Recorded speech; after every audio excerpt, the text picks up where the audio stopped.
देश की राजधानी दिल्ली में नशे के कारोबार को लेकर एक चौंकाने वाला खुलासा हुआ है। सिर्फ एक हफ्ते के अंदर 4 महिलाएं ऐसी पकड़ी गई हैं जिनके पास ना सिर्फ भारी मात्रा में ड्रग्स बरामद हुआ बल्कि मोटी रकम भी मिली। हैरानी की बात यह है कि जिन महिलाओं से ड्रग्स मिला उसकी कीमत लाखों में नहीं बल्कि करोड़ों में है। सबसे पहला मामला सामने आया रोहिणी जिले से, जहां पुलिस को खुफिया जानकारी मिली। सूचना के आधार पर कंझावला जिले से एक महिला को हिरासत में लिया गया। उसके पास से 1 करोड़ 10 लाख रुपए की हीरोइन और कैश बरामद हुआ। जांच में पता चला कि उसकी बहन भी इस धंधे में शामिल है। इसके बाद मामला सामने आया जीटीबी नगर का, जहां क्राइम ब्रांच ने पिंकी नाम की एक महिला को पकड़ा। उसके पास से 2 करोड़ रुपए से ज़्यादा की हीरोइन बरामद हुई।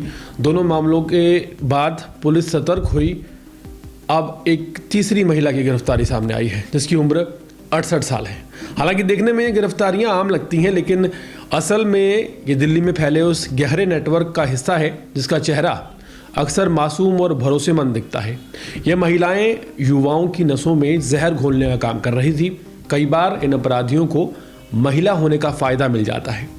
जैसे रोहिणी पुलिस वाले मामले में रात में छापेमारी के दौरान स्पेशल परमिशन लेनी पड़ी। वहीं जीटीबी नगर में रहने वाली महिला, जिस पर पहले से एनडीपीएस के कई मामले दर्ज थे, उसने बहाना बनाया कि पति की मौत के बाद मजबूरन उसे इस धंधे में उतरना पड़ा। और अब नॉर्थ ईस्ट दिल्ली में पकड़ी गई करीब 70 साल की बुजुर्ग महिला, जिसे देखकर कोई सोच भी नहीं सकता कि उसके पास करोड़ों रुपए कीमत का नशा मिलेगा, वो इतनी बड़ी कमर्शियल ड्रग सप्लायर होगी। दिल्ली पुलिस की नारकोटिक्स टीम जब बुलंदशहर के बादशाहपुर इलाके पहुंची तो अंदाज़ा भी नहीं था कि उनकी पकड़ में एक ऐसा नेटवर्क आएगा जो सालों से दिल्ली एनसीआर में जहर बेच रहा था। टीम ने 68-70 साल की एक बुजुर्ग महिला को गिरफ्तार किया है। वही महिला जो पहले से 19 एनडीपीएस और एक्साइज मामलों में पकड़ी जा चुकी है। उम्र के इस पड़ाव पर भी वो ना सिर्फ इस धंधे में शामिल थी बल्कि दूसरों को भी जोड़ने का काम करती थी। उसके साथ 2 और नाम सामने आए, 35 साल का मेहताब और 23 साल का ज़ोएब। दोनों जनता मजदूर कॉलोनी और आसपास के इलाकों में अपना जाल बिछाकर रहते थे। मेहताब का क्राइम रिकॉर्ड तो मानो एक किताब जैसा है। उस पर हत्या का प्रयास, किडनैपिंग, लूट, स्नैचिंग और आर्म सेट के करीब 14 मामले दर्ज हैं। वहीं ज़ोएब इस नेटवर्क का नया लेकिन एक्टिव खिलाड़ी था जो सप्लाई चेन को संभालता था।